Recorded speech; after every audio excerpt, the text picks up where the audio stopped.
طيب خلينا ناخد مثال. عندنا شركة عندها عدد معين من العملاء، والعملاء دول بيسجلوا بياناتهم على قاعدة البيانات وكمان بيانات البيع والشراء.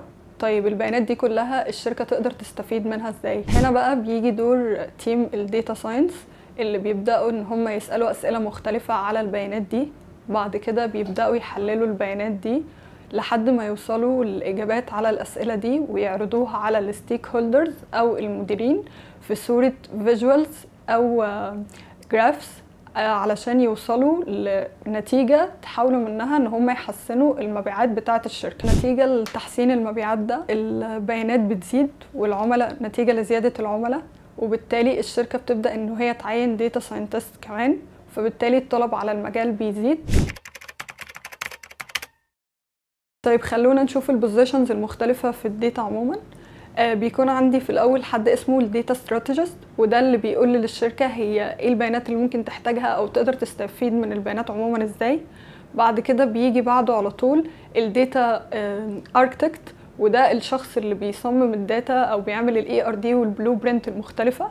عشان بيكمل بعده الداتا انجينير، وهو الشخص اللي بيشوف البيانات دي ويحولها لفورمات يكون مناسب اكتر للشغل عليها في الاناليسيس، وفي نفس الوقت بيكون مسؤول عن حماية البيانات دي. بعد كده بقى بيجي دور الداتا اناليست، وده اللي بيبدأ يسأل أسئلة بخصوص الداتا ويحاول ان هو يجاوب عليها عن طريق الفيجوالز المختلفة، وان هو بعدين بيعرضها على الستيك هولدرز او المديرين عشان يوريهم الانسايتس او الحلول المقترحه اللي هو طلع بيها. وفي نفس الوقت في حد تاني اسمه البيزنس انتليجنت اناليست او البي اي اناليست، وده بيكون برضو شغله مشابه للديتا اناليست شويه، ان هو بيشتغل بشويه تولز مختلفه، وبرضو بيكون هدفه ان هو يطلع جرافس او فيجواليزيشن بحيث ان هو برضو بيعرضها على المديرين. بيجي بعدهم بقى الداتا ساينتست.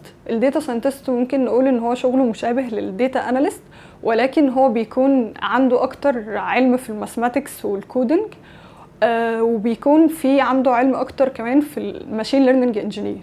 فبالتالي الداتا ساينتست والماشين ليرنينج انجينير هم متداخلين شويه، بس الفرق ما بينهم انه الداتا ساينتست ممكن يكون عنده نوليدج اكتر في الاناليسز، الماشين ليرنينج بيكون مكمل اكتر في الماثماتكس والديب ليرنينج اكتر، وبعد بيكون عنده علم اخف شويه في الاناليسز، فهم متداخلين جدا. وده بسبب انه الداتا ساينس لايف سايكل متداخله وكبيره، فبالتالي اي حد ممكن ان هو يشتغل اكتر من بوزيشن في الحاجات دي، بحيث ان هو الداتا انجينير ممكن ياخد شغل الداتا استراتيجيست والداتا اركتكت، وفي نفس الوقت برضو الداتا ساينتست ممكن ياخد شغل الاناليسز والماشين ليرنينج انجينير، فهم متداخلين جدا. طيب ايه الفرق ما بينهم الاول؟ ماشي، الموضوع بيبدا التراديشنال بروجرامينج، هي الكود العادي اللي احنا بنشوفه عموما. اللي بيحصل فيها ان احنا بندخل للكمبيوتر انبوت ورول معينه ونستنى منه ان هو يطلع لنا اوتبوت عليها، يعني زي ما هو واضح كده. طيب ازاي؟ يعني على سبيل المثال يعني بقول للكمبيوتر مثلا اف اكس اكبر من 5 اعمل كذا، ايلس اعمل كذا، فهو كده احنا ادينا له الرول. اليوزر بقى نستنى منه ان هو يبتدي يدخل لنا الانبوت، وعلى اساس الانبوت ده الكمبيوتر هيبتدي يعمل الديسيجن ويختار ايه الاوت ويطلع لنا الاوتبوت اللي احنا عاوزينه. طيب بالنسبه بقى للماشين ليرنينج ابروتش هو بيبقى ماشي ازاي؟ هو هنا الموضوع بيبقى مختلف شويه، يعني زي ما باين برده في الصوره، احنا بيبتدي يخش الكمبيوتر الانبوتس والاوتبوتس، وبيبقى مطلوب منه ان هو يديسكفر الرول او يلاقي الباترن اللي موجود. فهو الماشين ليرنينج هو عباره عن ان الكمبيوتر بيحاول يلاقي فانكشنز بتلينك ما بين الانبوتس والاوتبوتس. طيب على سبيل المثال لحاجه زي كده، الداتا اللي موجوده دلوقتي مثلا على الصوره، هنا موجود الاكس والواي، واضح ان كل ما الاكس بتزيد الواي بيزيد. طيب احنا بنبقى عايزين من الكمبيوتر ان هو يبتدي يشوف الباترنز دي ويلاقي انسب فانكشن يعوض بيها، فبعد كده لما تجيله اكس جديده او رقم هو مش عارفه، هو يبتدي يقدر يبقى اذكى، فيقدر يلاقي الرقم ده هيبقى كام. طيب عايزين نتكلم بعد كده هو الموديل ازاي بيترين على الداتا ديت او بيبتدي يتعلم منها. اللي بيحصل في الموضوع ان هو بيبتدي نعمل الجوريزمز، والالجوريزم ديت غالبا بتبقى اوبتمايزيشن الجوريزمز، اغلبها بيعتمد على الماس علشان يقدر الموديل ده يتعلم، وهنقول عليها تفاصيل اكتر قدام برضو يعني ان شاء الله. طيب زي ما اتفقنا احنا الماشين ليرنينج موديل بتاعنا بيبتدي يتعلم من الداتا.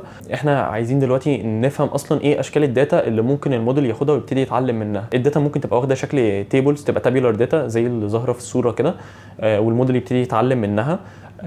او الداتا ممكن تبقى واخده شكل ايمجز زي ما ظهر في الصوره كده، في صور كلاب وصور قطط، ونبتدي نعمل ان هو نعمل حاجه زي ايمج كلاسيفاير. هو يبتدي هنا يحدد الصوره دي ايه ودي ايه، فيقدر يفرق ما بينهم. نبتدي نعمل له تريننج على اكتر يعني صور كتيره. وشكل من اشكال الداتا دي ان هي ممكن تبقى اوديو او ممكن تبقى تكست، وليه تاسكات كتير الموديل بيعرف يعملها. زي مثلا ان هو ممكن يشتغل سنتمنت اناليسيز، ان هو يبتدي يحلل الكلام بتاع الشخص ده ويعرف اذا كان هو سعيد ولا حزين. يقدر يشتغل تكست كلاسيفاير، يعرف هو ايه طالع من الكلام ده او الكلام ده بيدل على ايه. ممكن يشتغل في حاجات ريليتد بالجنريتيف اي اي، ممكن يجنريت تكست جديد.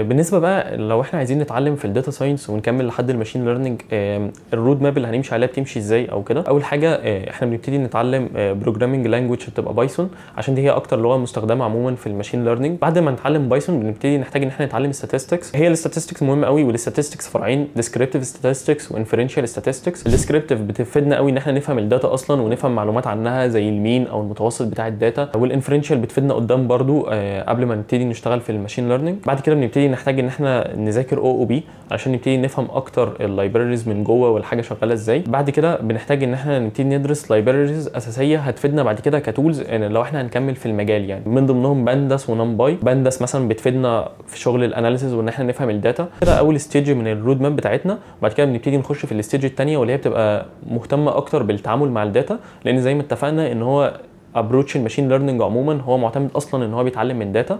فبنبدا ان احنا نبتدي نتعلم توبكس مهمه زي الداتا كليننج، وفي مقوله مشهوره قوي للموضوع ده: جاربج ان جاربج اوت.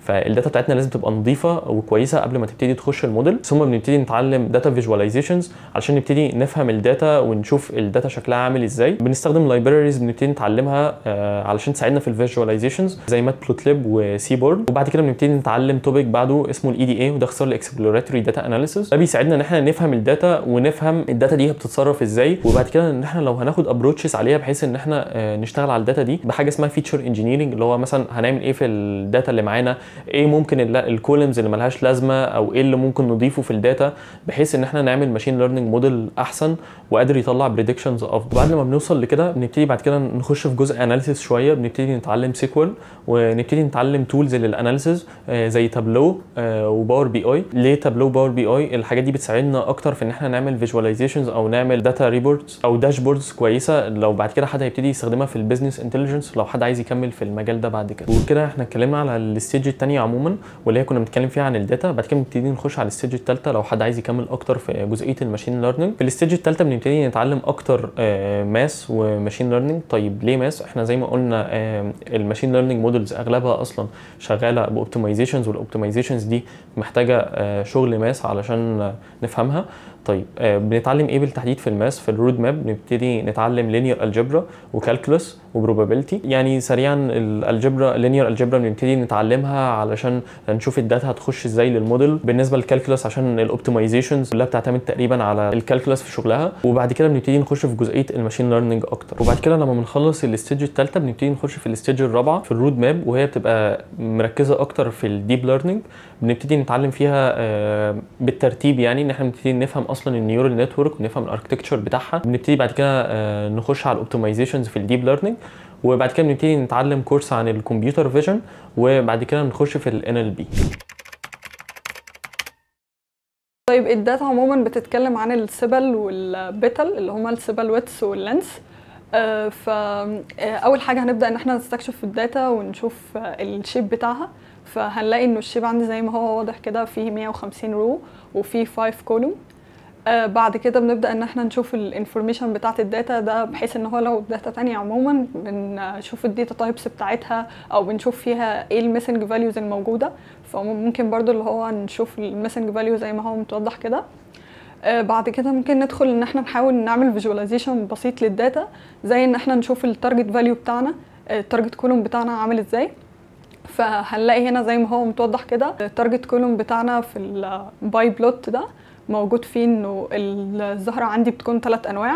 طيب خلينا ناخد مثال سريع على السيبل لينس ان احنا نشوف الديستريبيوشن بتاعه. فهنعرض اللي هو البوكس بلوت بتاعه بحيث ان احنا منه بنديتكت الاوتلاير او بنشوفها، وفي نفس الوقت نعرض برضو الكي دي اي بلوت ان احنا نشوف الديستريبيوشن بتاع الداتا متوزع فين، هل هي نورمال ديستريبيوشن ولا سكيود رايت ولا سكيود ليفت. فهنا في البوكس بلوت احنا بنديتكت الاوتلاير علشان نشوف الداتا بتاعتنا، بحيث ان هي لو فيها اوتلاير بنبدا ان احنا نتعامل معاها بتكنيكس مختلفه في البري بروسيسنج قبل ما ندخل على الموديلنج على طول. طيب خلينا برضو نشوف هنا شكل اخر من الفيجواليزيشن ان احنا نجيب بقى الريليشن شيبس ما بين السيبل لينس نفسه مع باقي الفيتشرز المختلفه. طيب يعني بعد لما خلصنا الشغل اللي فات على الداتا، احنا قدرنا ناخد الداتا دي، كانت داتا بسيطه وعملنا عليها كليننج سريع وفيجواليزيشنز وفهمناها. بعد كده عملنا خطوه بري بروسيسنج صغيره خالص، ثم عملنا ماشين ليرنينج موديل بسهوله جدا، وبعد كده عملنا زي ويب ابلكيشن صغير كده يبتدي يعرض لليوزر، يسهل على اليوزر ان هو يبتدي يستخدم الموديل بتاعنا. فنلاحظ ان على الشمال موجود الفيتشرز اللي كانت موجوده اللي احنا عملنا بيها ترين للموديل بتاعنا، واليوزر بعد كده يقدر يتحكم في الفيتشرز دي، يعني يختار الارقام براحته ويظهر له البريدكشن. فنلاحظ ان هنا الارقام اهي اللي اليوزر مختارها، وظهر له البريدكشن بتاع الكلاس اللي الموديل عمل له بريدكت بناء على الفيتشرز دي.